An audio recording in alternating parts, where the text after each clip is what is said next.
Olá, seja bem-vindo ao meu canal. Me chamo Francisco Lamonier e todo domingo estamos aqui com a série de Abacuque. Vamos ouvir o que Deus tem para nós hoje? Então, Abacuque 2, do verso de 6 a 11.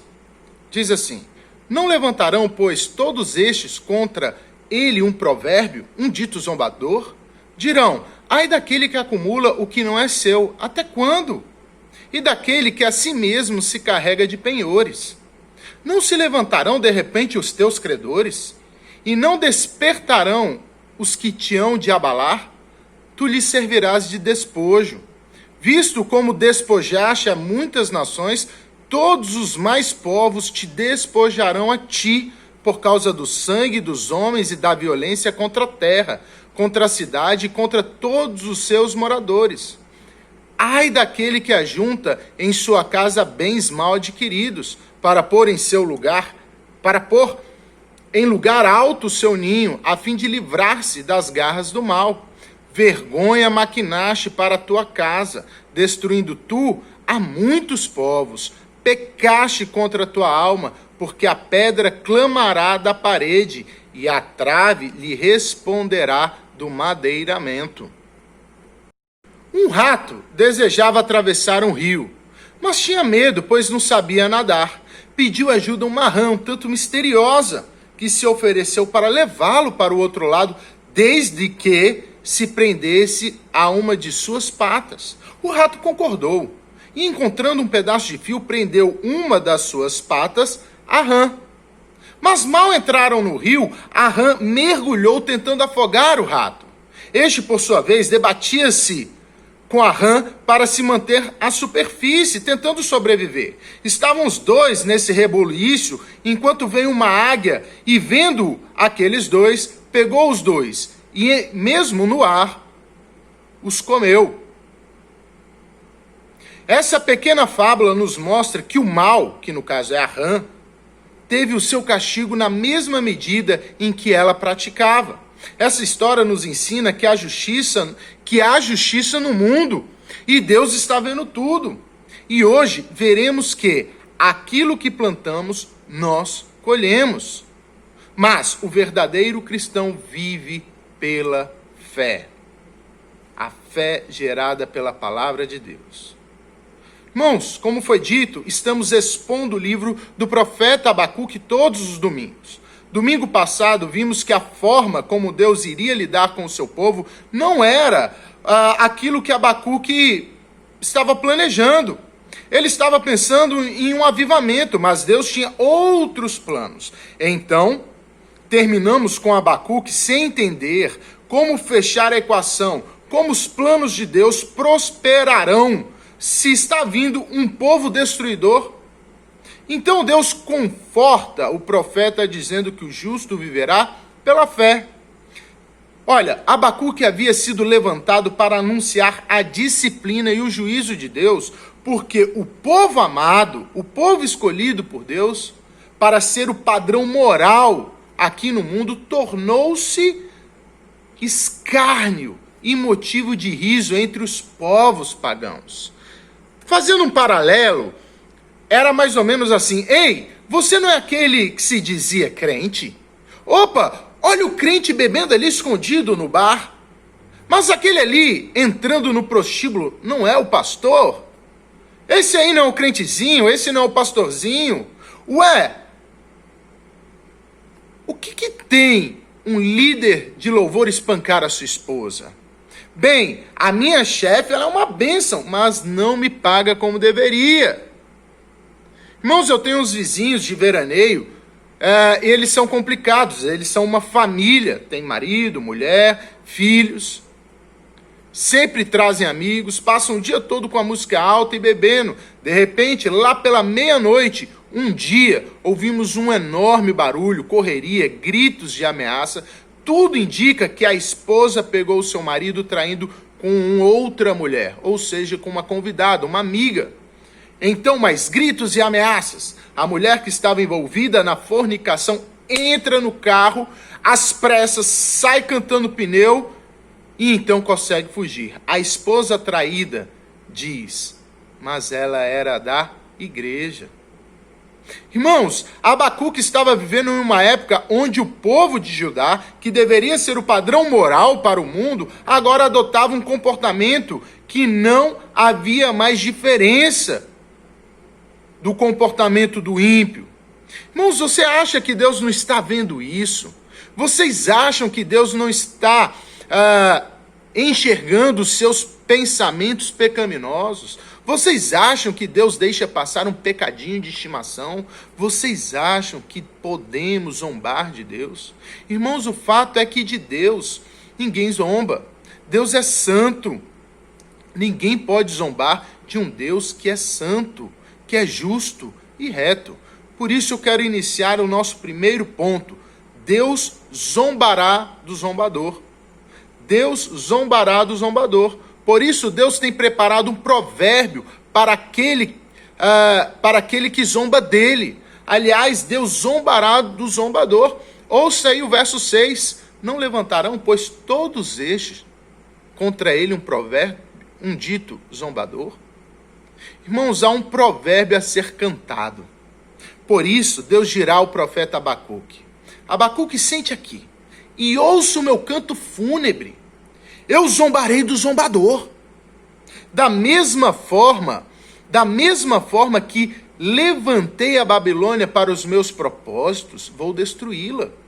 E mais, no dia do seu enterro irei cantar e zombar daqueles ímpios idólatras. Abacuque, agora vou cantar e dizer qual foi o pecado da nação e qual será a sua sentença. Ouça! E você aproveite para registrar isso, porque todos serão julgados na mesma medida em que pecarem. Tanto aquele que se diz ímpio, como aquele que se diz meus filhos. Diga-os, quem com ferro fere, com ferro será ferido. Se você planta vento, vai colher tempestade. Diga a todos, Abacuque, o plantio é livre, mas a colheita é obrigatória. Vocês colherão. Cuidado com as suas sementes, Abacuque. Escolha-as bem, para que elas não te engulam quando brotarem. Cuidado com suas ações. Não te levantarão, pois todos estes, contra ele um provérbio, um dito zombador. Deus está dizendo que todos os povos que foram afligidos pela Babilônia se levantarão e destruirão agora os caldeus. Aquilo que foi glorioso um dia para a Babilônia que agora havia sido gloriosa, fortificada, linda, ela será zombada, motivo de zombação para todos. Essa visão realmente aconteceu, irmãos. Abacuque não viu o cumprimento da visão, mas ela aconteceu anos depois, com os medos e os persas derrotando a grande Babilônia e a conquistando-a.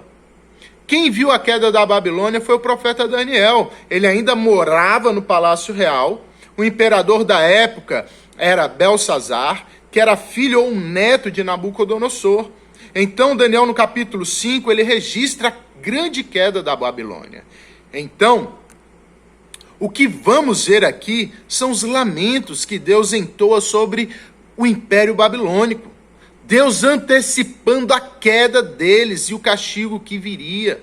Agora, então, seguem 5 ais, 5 frases, e todas elas começando com a expressão ai daqueles. Significa que o castigo enorme está para vir sobre Nabucodonosor e sua Babilônia.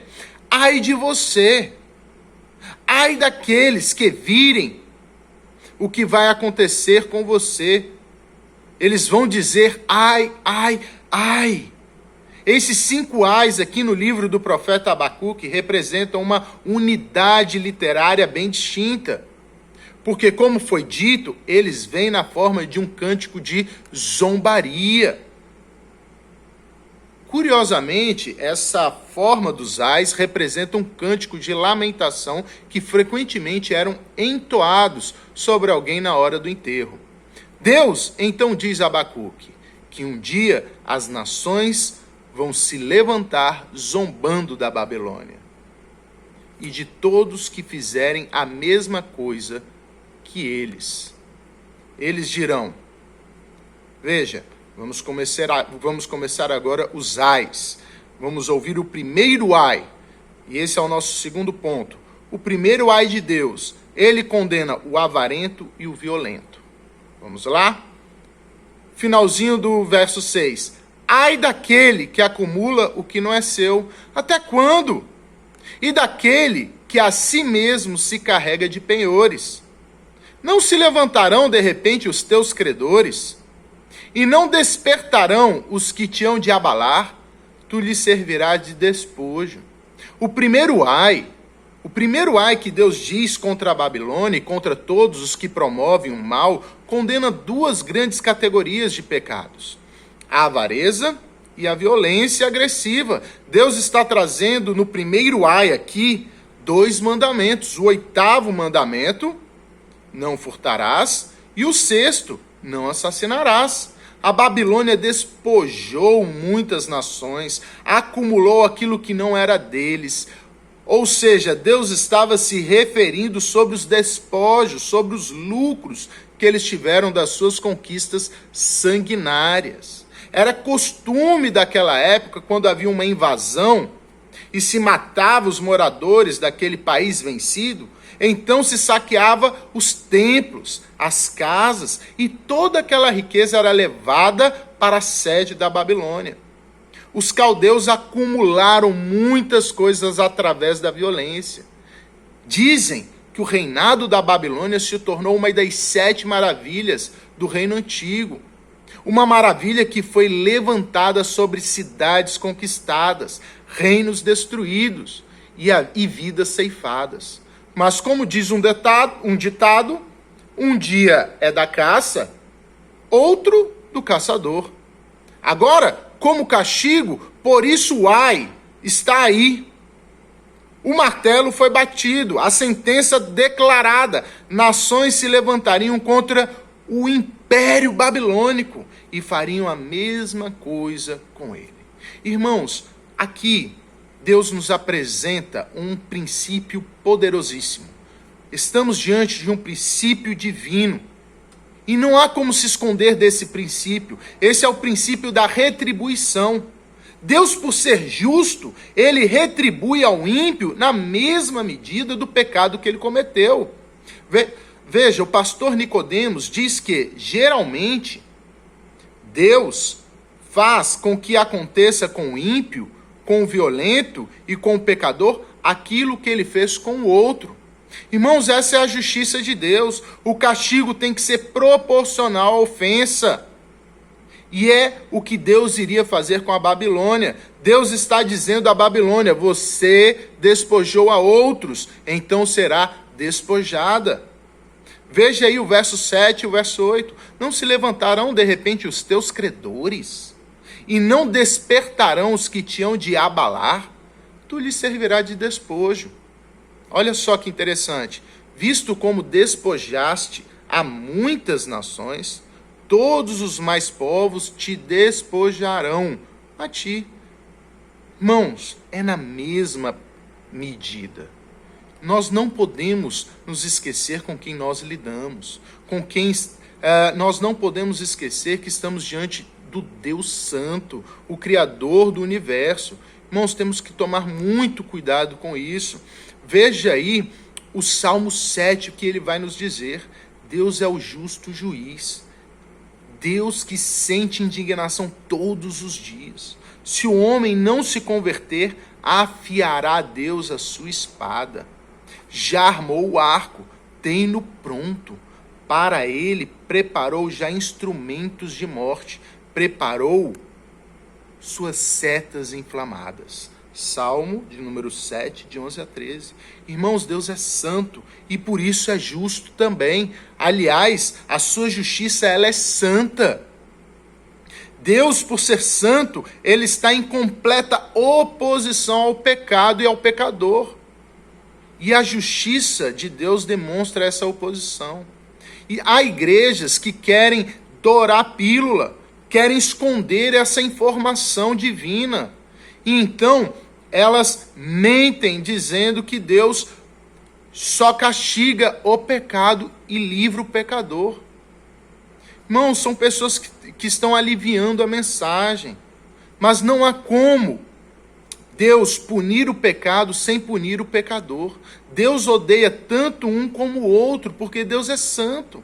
Então, quando Deus demonstra essa oposição, chamamos do princípio retributivo de Deus. Deus está dizendo para Abacuque que a Babilônia e todos aqueles que vierem após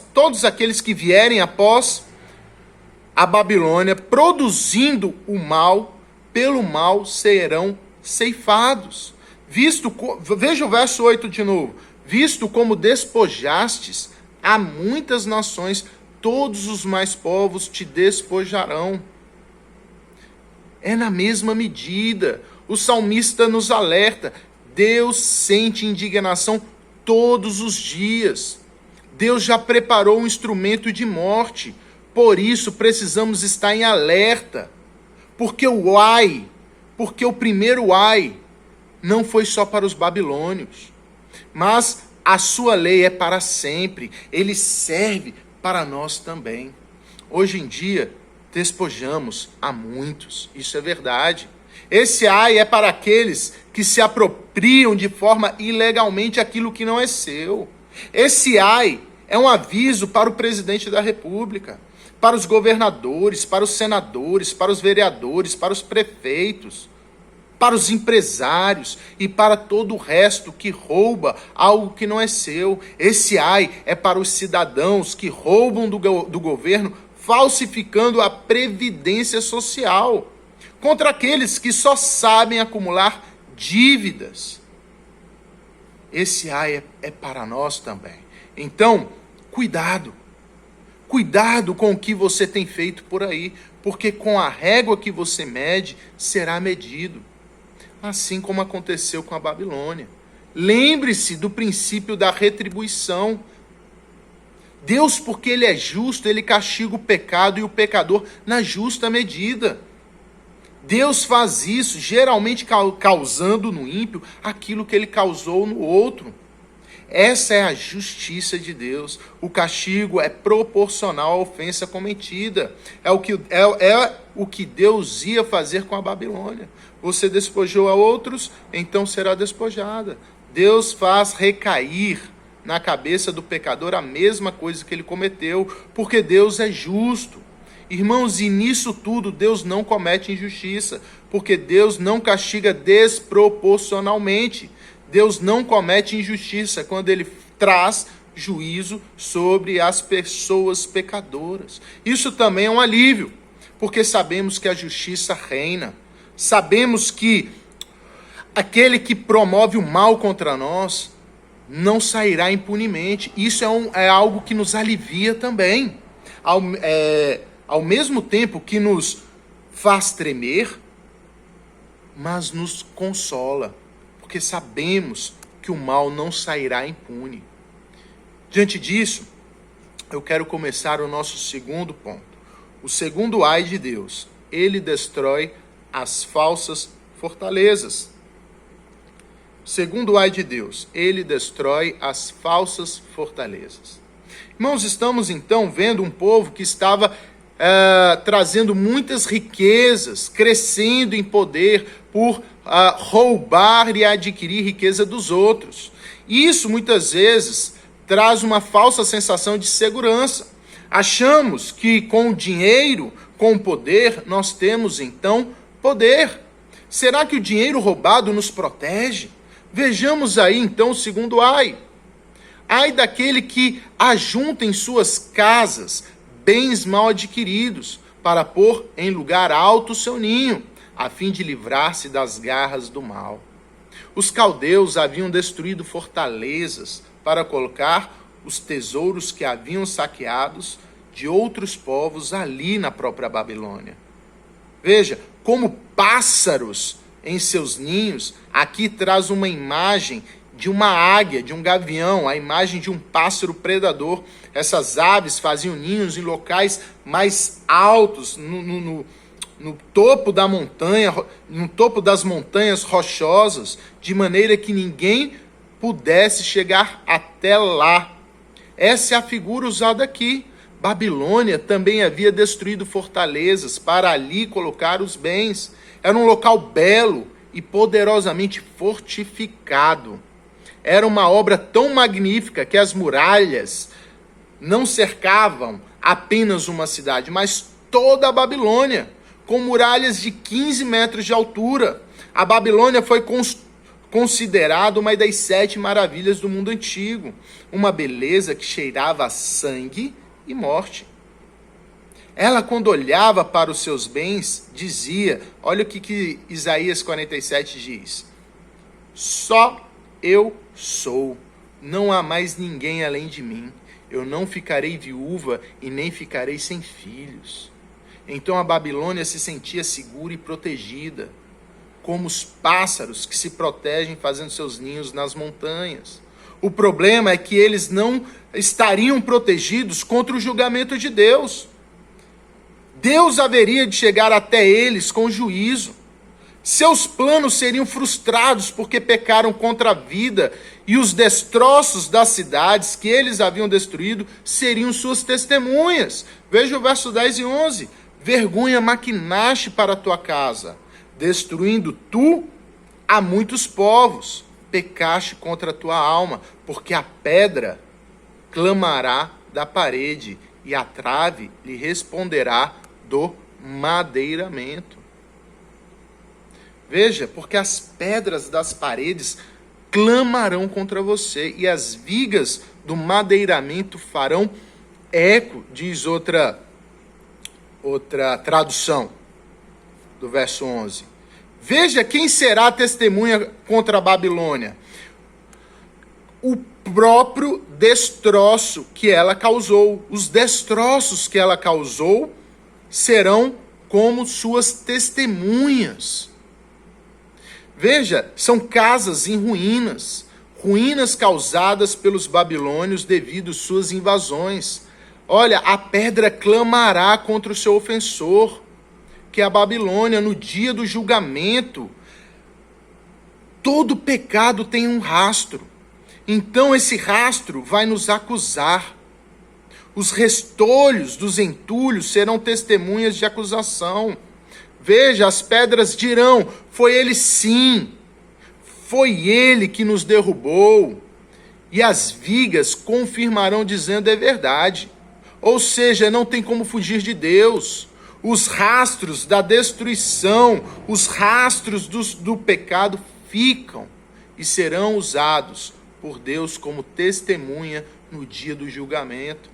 Assim como é com a Babilônia, será com a gente também. Cuidado. Irmãos, essa falsa segurança vinda pelo pecado não traz segurança, você sabe disso. Só nos traz medo e vergonha. Medo, porque não era à toa que seus muros deveriam ser os maiores muros. Irmãos, já dizia o ditado, quanto maior for, maior é a queda.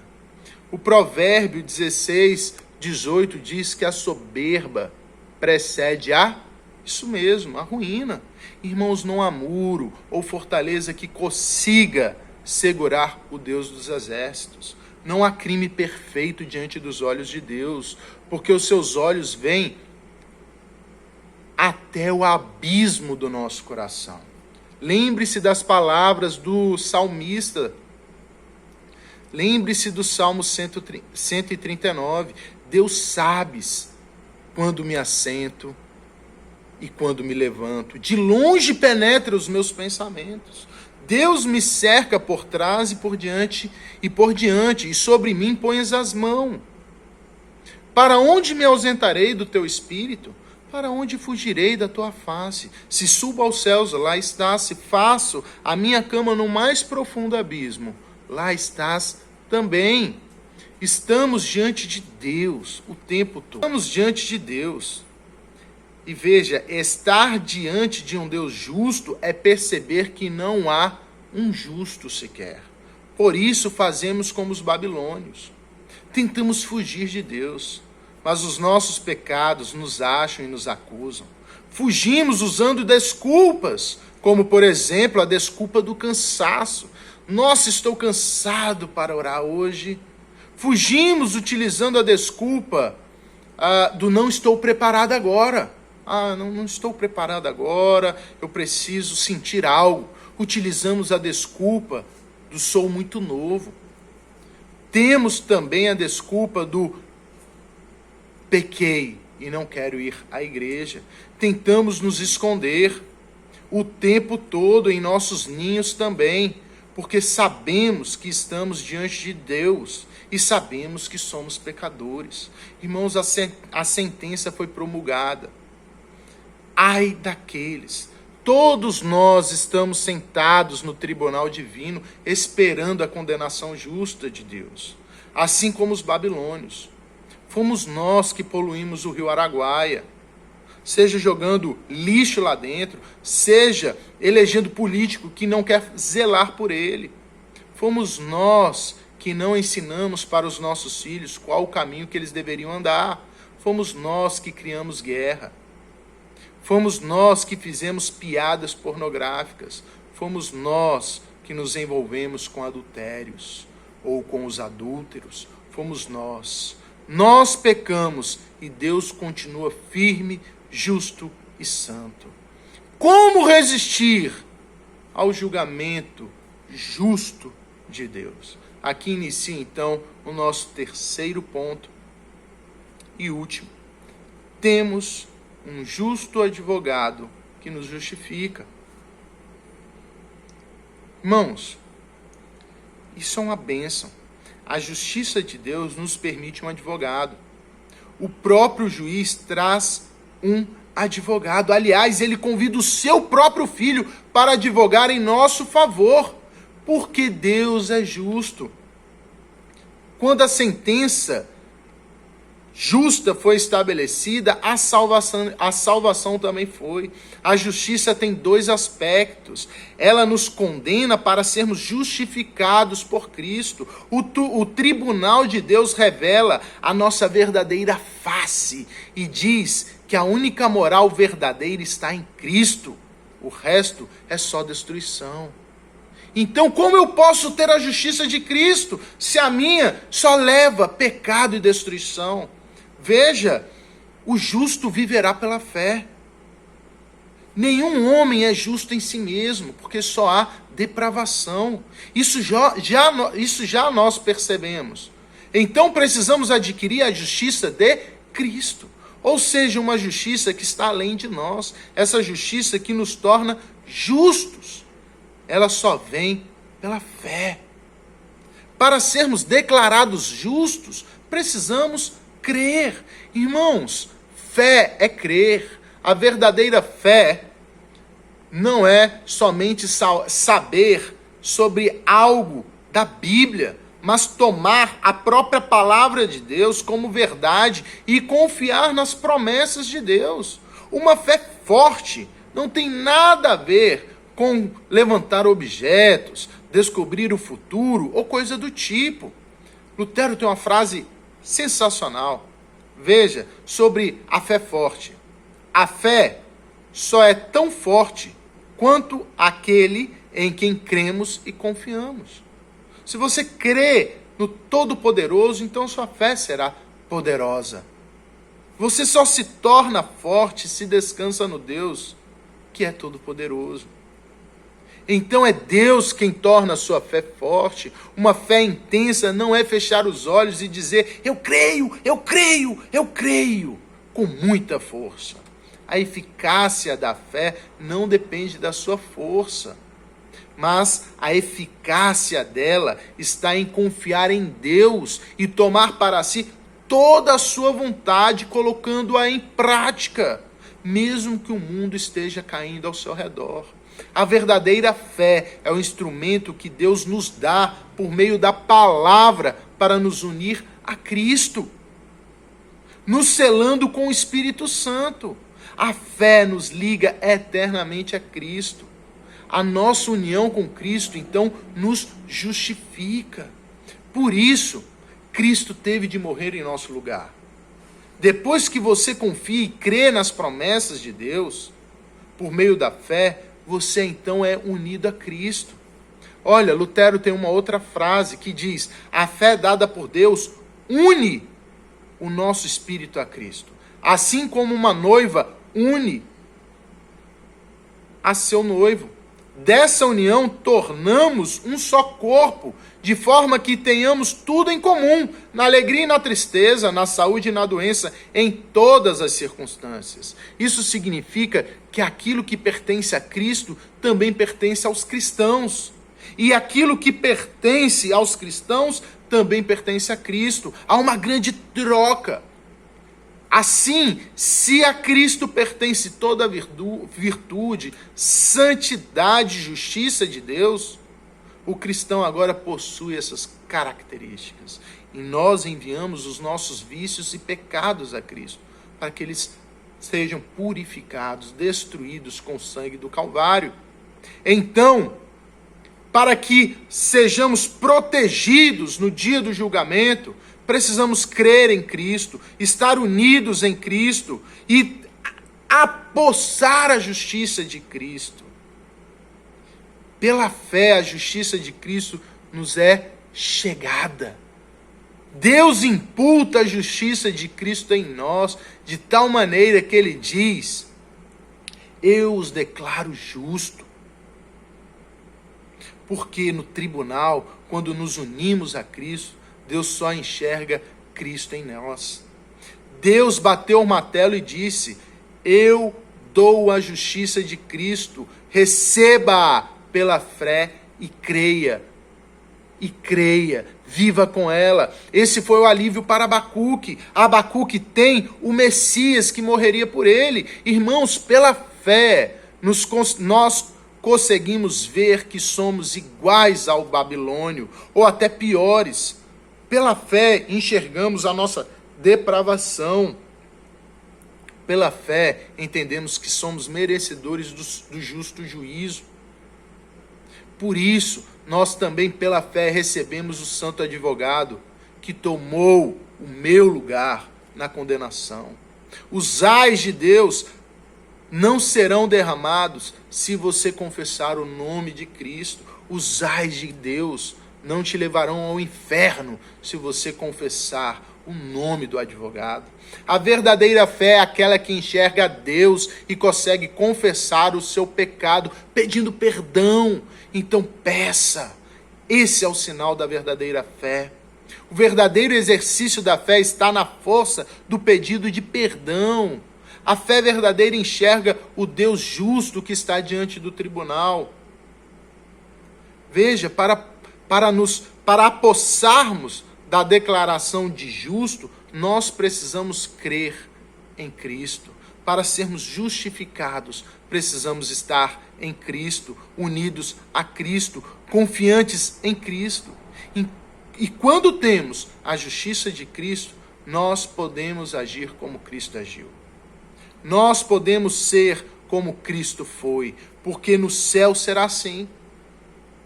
Irmãos, na Israel, na Jerusalém celestial, será assim, um céu justo e sem pecado. Você pode viver uma vida com a justiça de Cristo agora, promovendo a justiça de Cristo, inundando a terra com a glória de Cristo. Basta se arrepender dos seus pecados, crer em Cristo, que o mais Deus fará. Talvez você esteja vivendo pela fé já, e suportando os ataques do mundo. Bem, o que eu posso lhe dizer é, assim como aquela rã foi julgada pela águia, Deus é o juiz da sua causa e Cristo é o seu advogado. Creia nesse santo tribunal, permaneça firme, porque o justo viverá pela fé. Não há nada que passe despercebido dos olhos de Deus. Confie, continue firme, exercendo a justiça de Cristo, confiando nas promessas, crendo em Cristo, sabendo que, se ele não for punido agora, será no último dia. Então, a todos, lembremos, Deus zombará do zombador. Deus anuncia a condenação do avarento e do assassino. Deus destrói qualquer fortaleza, mas quem crer em Cristo Jesus será salvo. Deus abençoe e nos encontraremos logo mais.